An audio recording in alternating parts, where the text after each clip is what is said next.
selanjutnya ialah keagamaan tentang selamatan menurut penanggalan desa dan selingan.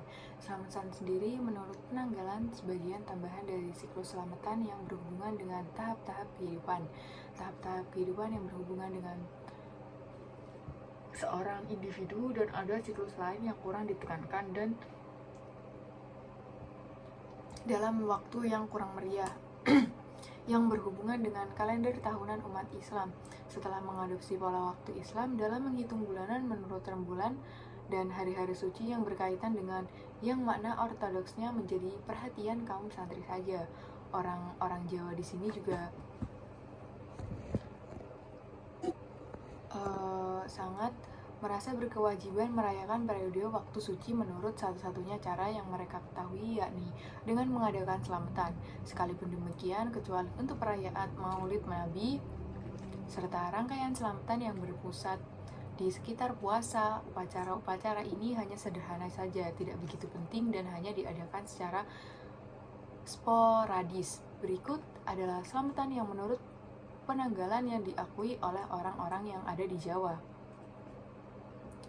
Orang-orang yang ada di Jawa sendiri, yakni yang pertama ialah Satu Suro. Ini merupakan hari raya Buddha daripada hari raya Islam, karena ia sendiri dirayakan oleh mereka yang secara sadar anti-Islam. Dengan tumbuhnya beberapa sekte anti-Islam yang bersemangat sejak masa perang ini dilakukan, serta munculnya guru-guru keagamaan yang mengkhawatirkan perlunya kembali kepada adat Jawa yang asli. Frekuensi selamatan Satu Suro mungkin telah sedikit meningkat. Beberapa individu tertentu yang anti-Islam bahkan berpuasa pada bulan Suro dan tidak berpuasa dalam satu bulan puasa, tetapi hal ini agak jarang terjadi. 10 Suro sendiri ialah upacara untuk menghormati Hasan dan Husain, kedua cucu Nabi, yang menurut cerita ia mengadakan selamatan untuk Nabi Muhammad ketika beliau berperang melawan kaum kafir Quraisy. Mereka membawa beras di mana mereka memperoleh beberapa di negeri Arab dan tidak dibahas sampai ke sungai untuk dicuci. Tetapi kuda musuh menghampiri dan menendang keras itu ke sungai. Kedua anak itu menangis dan kemudian memenggut berasnya yang telah bercampur dengan pasir yang ada di sana. Namun mereka tetap memasaknya dan juga mengolahnya menjadi bubur. Dengan demikian, selamatan ditandai oleh 2 mangkuk bubur, yang satu dengan kerikil serta pasir-pasir di dalamnya untuk dimakan para cucu, dan satunya lagi dengan kacang yang potongan ubi goreng untuk melambangkan ketidakmurnian. Ketidakmurnian sendiri yakni dimakan oleh orang dewasa, walaupun beberapa orang mengatakan bahwa upacara keagamaan ini pada dasarnya ialah upacara-upacara yang berasal dari kaum Syiah, tetapi sudah berubah menurut daerah. Kadang-kadang masih diadakan, kadang juga tidak. Tetapi saya pernah melihat ada yang melakukannya lagi-lagi di daerah Mojokerto, dan pada umumnya memang jarang. Dan yang selanjutnya ialah pengobatan sihir dan magi.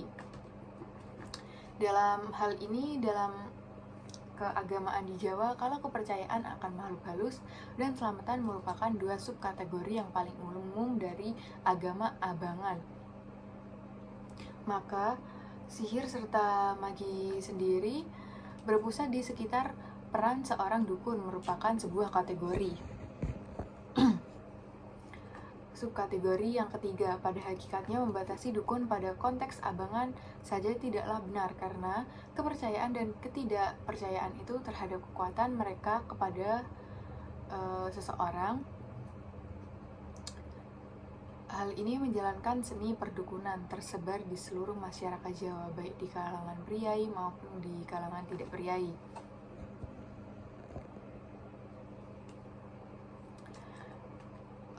Dan selanjutnya ialah lebih besar dan lebih pentingnya hal itu dalam kehidupan sehari-hari, serta mungkin lebih besarnya kepercayaan kepada perdukunan di kalangan abangan dapat membenarkan agama bahwa dukun adalah sebuah fenomena yang sebagian besar ada di kalangan abangan itu sendiri.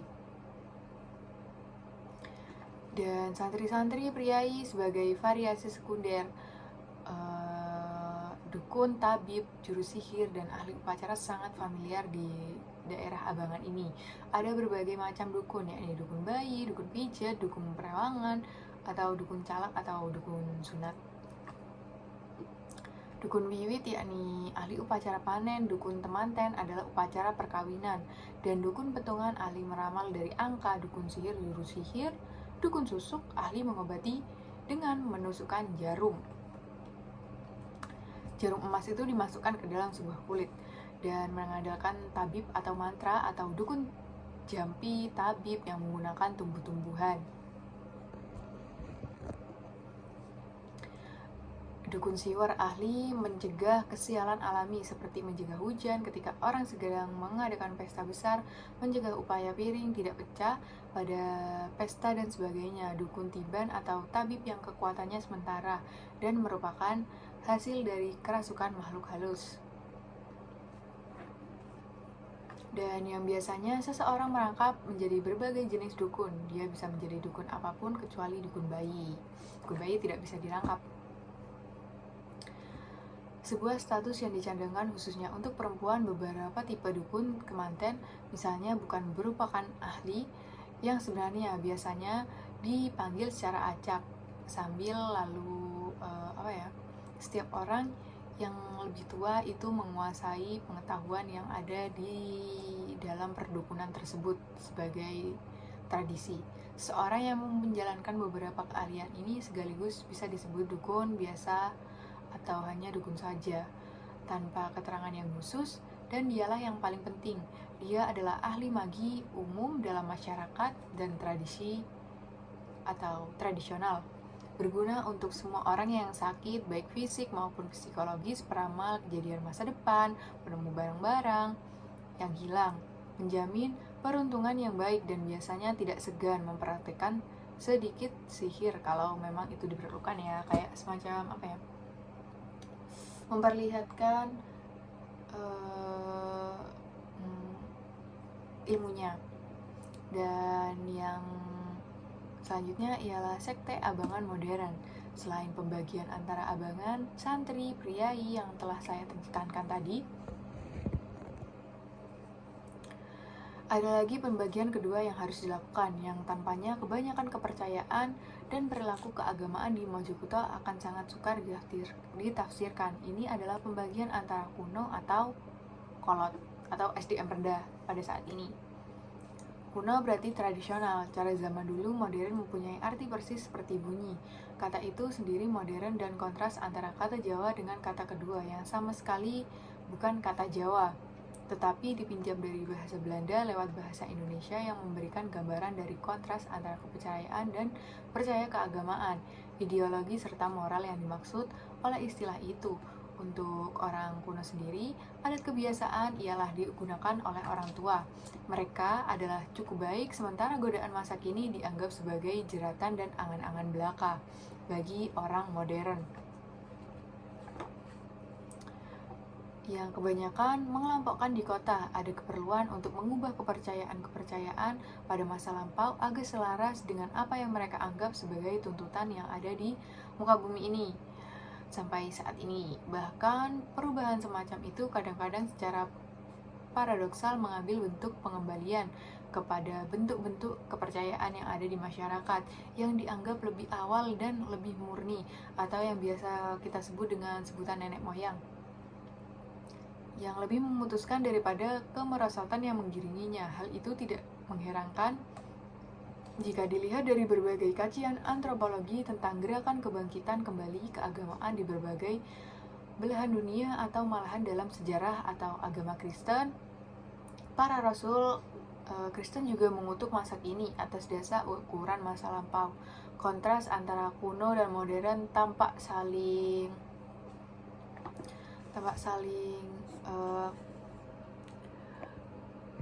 membedakan ya, karena di kalangan santri yang telah membawa sebuah keretakan yang serius dalam kelompok itu, tetapi kontras itu memang membelah seluruh masyarakat serta semua kategori. Di kalangan abangan, hal ini menyebabkan munculnya salah satu manifesting yang paling menarik, sebuah sekte politik religius di mana kepercayaan agamaan Jawa asli atau melebur dengan sebuah marxisme ialah yang nasionalistik memungkinkan para pemeluknya mendukung kebijakan politik yang ada di Indonesia. Hal ini dimurnikan dari upacara-upacara abangan yang bahkan dari sisi lain Islam yang terdapat di dalamnya ialah sekte ini. Permai mencerminkan percobaan untuk memberikan relevansi masa kini kepada kepercayaan-kepercayaan. Dan untuk memberikan kepada ide-ide makhluk halus orang Jawa, praktik-praktik ya selamatan, serta teknik-teknik pengobatan sebuah makna dalam sebuah konteks sosial yang jauh berbeda dari konteks di mana mereka muncul dan sepanjangnya menyangkut pemimpinnya untuk mendapatkan beberapa keuntungan politis dari transformasi ini. Dan yang terakhir ialah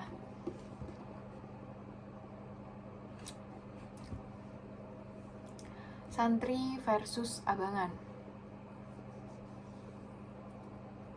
Dalam Islam, sebuah agama adalah kenabitan etis. Putusnya hubungan antara Nabi Muhammad dengan tradisi ialah tajam dan jelas. Pesan yang dibawanya atau pesan Tuhan yang diwahyukan kepadanya ialah pada pokoknya yakni merupakan rasionalisme dan penyederhanaannya mengajarkan keesaan Tuhan di tempat yang tadinya terdapat banyak Tuhan. Ia mengajarkan poligami sampai 4 orang istri saja di tempat yang tadinya terdapat harem dan atau kita bisa disebut dengan berlebihan. Ia menganjurkan sikap yang menahan diri atau asketisisme yang moderat, melarang minuman keras atau khamar, perjudian, slot ketika ada pengejaran kesenangan diri yang tak terbatas. Ia sangat menolak simbolisme yang berlebihan. Ia sangat suka menyederhanakan upacara peribadatan, memproklamasikan bahwa ajarannya ialah universal dan menganjurkan perang suci terhadap mereka yang tidak beriman. Walaupun Nabi Muhammad sendiri melihat dirinya yang hanya sebagai wadah bagi sabda Tuhan yang arah minat keagamaannya,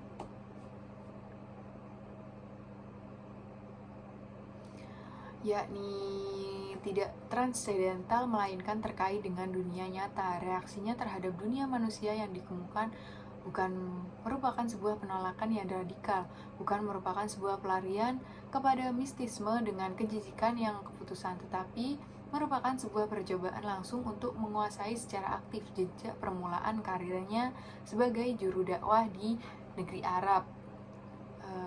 Dari situlah menurut H.R.Gibb, pandangan dan penilaian terhadap orang-orang serta kejadian yang didominasi oleh konsepnya adalah pemerintahan dan maksud Tuhan dalam dunia manusia.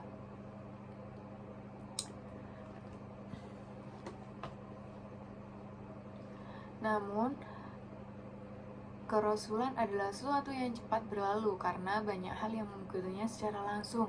Berlalu bersama wafatnya Nabi, generasi berikutnya yakni membaca ajaran Nabi Muhammad yang kebanyakan dalam bentuk yang sudah diterjemahkan oleh mereka sendiri. Para pengikutnya sekarang tidak lagi hidup dalam kegemilangan inovasi keagamaan seperti dulu, tetapi lebih pada sinar ortodoksi atau doktrinal yang agak suram.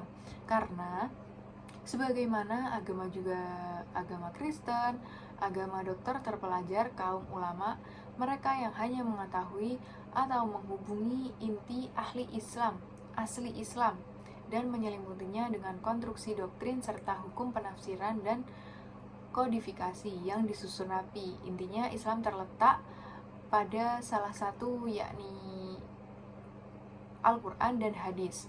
Karena Al-Quran merupakan himpunan firman Allah yang diucapkan oleh Nabi Muhammad antara tahun 610 sampai 622 Masehi. Sedangkan hadis merupakan kumpulan kisah-kisah pendek yang masing-masing disebut sebuah hadis yang diceritakan oleh orang-orang yang mengenal Nabi pribadi semasa hidupnya dan mengabarkan beberapa perbuatan serta ucapan Nabi yang kemudian diturunkan dari abad ke abad untuk digunakan sebagai pedoman hidup manusia hingga saat ini.